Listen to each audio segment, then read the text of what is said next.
Minister of Education, who is the part of revolutionizing the education of Andhra Pradesh, especially the primary and secondary education mostly.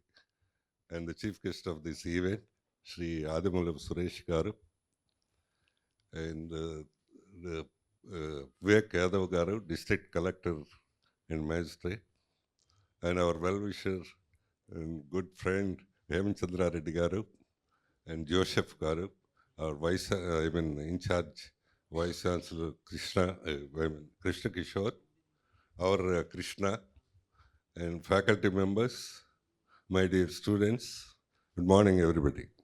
At the outset, I thank all the guests, Adimulavu Suresh Garu and Collector Garu and Hemchandra Reddy Garu for sparing this much of time with us. Yes. Why this kind of grand event for online classes, online courses? Is it any relevance? Yes, there is a lot of relevance. This is the future in education. Yes, it was not touched, unfortunately, it was not touched, thoroughly discussed in national education policy also. What is the education phenomena in 21st century? In the 21st century, the whole thing would be radically revised in such a way, yes, it would be towards self-learning instead of teacher-dependent and institute-dependent. It would be totally towards self-learning. Once the 5G comes into, yes, your class is very much there, you are in the class. That is the scenario in the next 4 or 5 years the students are going to have. And it has a lot of advantages, in fact.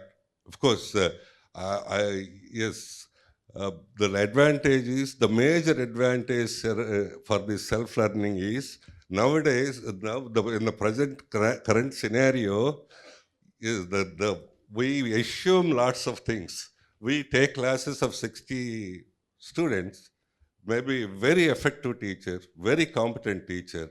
We assume that all the 60 people are learned, which is not at all true. Only 20, 25 people learns the things. Other 20 people are in halfway. Other 20 people never starts it. This is the scenario, but we assume that the entire thing is going on. Entire thing is completed, which is not at all true. But in the future, yes, the learning takes place at their own rate, at the individual rate. That is possible only through this kind of learning, online learning. It is not to address pandemic or not to address other issues like, as Joseph is telling, it is the future by itself. Everything goes by that. So yes, every student learn in his own pace, in his own way, in his own time, in his own mood. So the classroom is a conditioned mode. So of course, the campus has its own importance and own relevance that we can tell it. But as far as knowledge graining is concerned, it would be radically changed in the next 4 or 5 years, not 10, 20 years. It would be mostly of through learning, online learning, mostly of self-learning, mostly of not self-dependent, and depending upon their, every individual has his own conditions of learning. This is the scenario we are going to face. Yes, in that context, yes, we are going to have the online courses. It would be extended not only, now we have started with MBA and BBA, it would be extended to all the courses. Then the next question is, what will happen to the institutions and teachers? Nothing will happen to the institution and teachers. People about 20 years back thought once the computers come into field, the lot of unemployment would be there. In fact, computers are creating the employment now. So nothing will happen to the teachers, but their roles get changed. Instead of teaching, they will be the facilitators. The normal teaching will be converted into experiential teaching.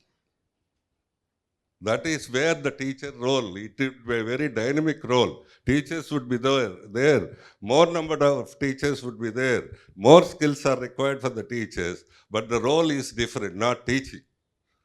It is something else. Create activities, create experiments, create an experience, and resulting in experiential learning. Yes, in that context, this it's not too far away. This will happen in next 4 or 5 years, not beyond that.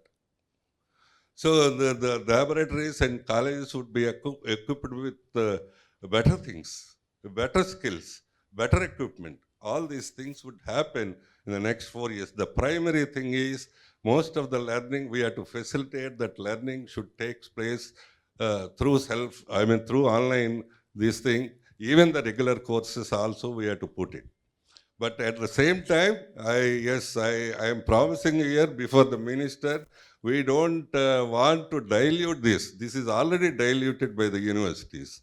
And this is a money-making process for many universities and selling the easy degrees. We don't want to do that kind of thing, but we have not, we don't encourage that kind of culture anywhere in the last 40 years, 45 years. The brand itself is known for its quality, for its honesty, for its promise. Yes. Yes, brand is known for its honest practices.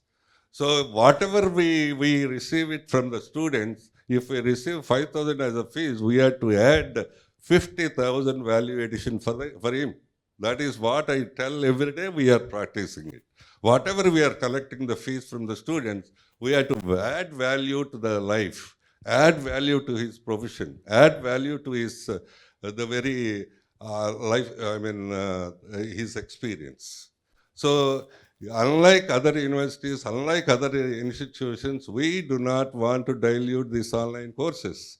We do not want to sell these degrees. We do not want to make it very, casual thing. We want to make it a very serious thing. And it would be greatly useful.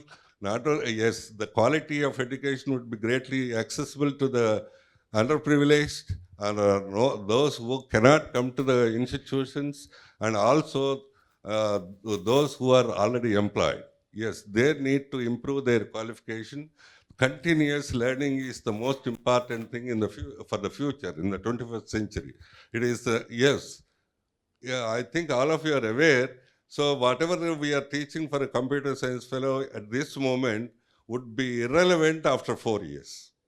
Totally irrelevant after 4 years. He has to continuously learn new things. Otherwise, his job won't be there. He will not be there. He has no place. So continuous learning is the bottom line in the 21st century. You can't stop learning. So this is the mode where a student, a regular student or an outside student or any employee can be accessible and can maintain the continuous learning. So this is it, what we are going to do it with this online program. This is not, I wanted to make it a big event for on this occasion. So all the guests are very much on the education, that too technical education. Hemchandra Reddy and minister himself is a technical man, and collector is also a technical man. All the people are technical people. I think they can assume what would be the next. Once the 5G comes, the whole scenario gets changed. The whole learning process gets changed. So this is how we are going to adopt ourselves, and this is how the honesty levels we are going to practice it. So our commitment is very much, I think administrators are there. Yes, we have conducted physical experiment. They are also doing the same. Government is also doing the same thing. I'm happy for that. This university is the first university to conduct the physical the examinations physically without taking any lenience. And now also the examinations are going on physically during this pandemic. And the attendance is, yes, attendance is surprising. It is 99.8. Yes. Yes. This is the confidence we are giving to the students. This is the preparation we are giving it to the students. This is the kind of approach we are following it. In the same way, we maintain the same kind of quality, same kind of seriousness, same kind of honesty in conducting the online courses also. Once again, I thank Adimulapu Suresh Garu, Minister of Education, and Hemchandra Reddy Garu, and Collector and Magistrate Vivek Yadav Garu, and all the other people, Krishna and all the other people, guests who are sitting before the dais. And I thank you all for attending this meeting, event. Thank you.